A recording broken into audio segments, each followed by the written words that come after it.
Cockatiel পাখি 4টা ডিম পারছে। দেখুন 4টা ডিম 4 জায়গায়। তো তারা খুব কম ডিমে তাপ দেয়।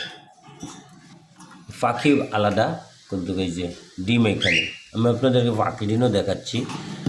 এরা এই প্রথম ডিম পারছে। এতে কোনো সমস্যা হবে কি না যারা জানেন অবশ্যই তারা কমেন্ট করে জানাবেন। এই যে এই পাখিটার ডিম, এটা মেয়ে পাখি আর এই যে এটা ছেলে। এরা এই 4টা ডিম পারছে, কিন্তু ডিম কোনো তাপই দেয় না, এরা বাইরেই থাকে সবসময়। প্রথম ডিম পারছে, তো এই যে একটা ডিম ফাইটটা গেছে আর একটাও ফাটছে, কিন্তু ডিম লম্বা লম্বা সাইজের। এরকম লম্বা ডিম আমি কিন্তু আর কখনো দেখি নাই, এটাই দেখলাম।